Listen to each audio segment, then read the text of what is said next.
যোৱাকালি কইনাক মেকআপ কৰিব নাপাম বুলি ভাবিছিলোঁ। ধুনীয়াকৈ গা পা ধুই টাইমত ওলাইছোঁ আৰু গৈ দেখিছোঁ খানাপাৰাত ভয়ংকৰ জাম। ভয়ংকৰ মানে অতিয়ে ভয়ংকৰ। ১.৫ ঘণ্টামান সময় ৰৈ আছোঁ। তাৰ ওপৰত আকৌ ভূতৰ ওপৰত দানৱ পৰা নিচিনাকৈ গাড়ীখন কিবা গৰম উঠি কিবা এটা বেয়া হৈ গ'ল। ইফালে মাথাই কাম কৰা নাই, কাৰ্বি আংলঙত লগত বিয়া আছে, যাব লাগে, ওচৰতো নহয়।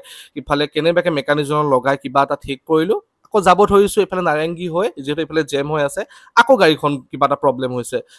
পুনৰবাৰ পল্লৱী মটৰ্ছত আহি ফাইনেলি ঠিক কৰি ভগৱানৰ কৃপাত আমি আহি পাই গ'লোঁ কইনাৰ ঘৰ।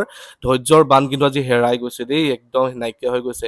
কইনাগৰাকীও একদম পেনিক, মোক কৈছে পেনিক নকৰিব দাদা, গাড়ী লগা হ'লে আমি গাড়ী পঠিয়াই দিম। থেংক ইউ এই সুযোগত ইমান ধুনীয়াকৈ ছাপোৰ্ট কৰাৰ কাৰণে। বাপৰে গোটেই ভৰিত মাছে খাইছে মানে ইমান ভাল লাগিছে নহয়, খামুৰি আছে।